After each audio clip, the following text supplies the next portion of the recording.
c'est l'épanouissement et la productivité. On oppose très souvent épanouissement, productivité. Et ça, c'est l'autre mensonge qui est profondément ancré dans nos têtes. Produire ou s'épanouir, il faut choisir. Tu peux pas avoir les deux. Voilà, mais on l'entend très souvent. Oui, soit tu es sûr. productif et tu es dépressif, soit tu es épanoui mais tu es un glandeur. Tu es un traître au redressement économique national. Tu le trouves beaucoup en Asie, ça. L'idée qu'être épanoui, l'idée que prendre un peu de bon temps, c'est quelque chose de coupable. Mais dans les pays latins, précisément, le mot travail, il ne faut pas oublier qu'il vient de tripalium, un instrument de torture. Et en italien, c'est lavoro. Lavoro, c'est les douleurs de l'accouchement. Donc on a vraiment cette notion que le travail est forcément pénible. D'ailleurs, dans l'immense majorité des débats, même politiques, la notion de pénibilité arrive tout de suite parce qu'on considère qu'on ne peut pas être productif sans souffrir. Et que si un travail, ça a créé, tu vois, le cercle vicieux, que si un travail doit être pénible, c'est aussi que si c'est pas pénible, c'est qu'on n'a pas travaillé. Donc ça, ce sont les deux mensonges que je veux désinstaller dans la tête des gens.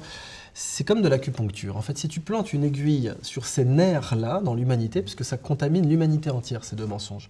Ces deux mensonges selon lesquels, d'une part, produire ou s'épanouir, il faut choisir, d'autre part, nature ou emploi, il faut choisir, eh bien, ils contaminent la Terre entière.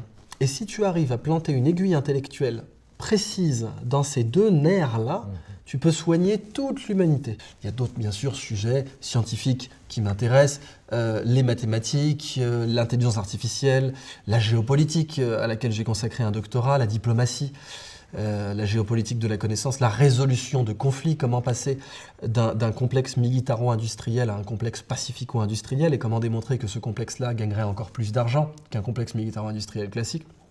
Tout ça, ce sont des questions qui m'intéressent et auxquelles je me consacre par plaisir autant que par profession.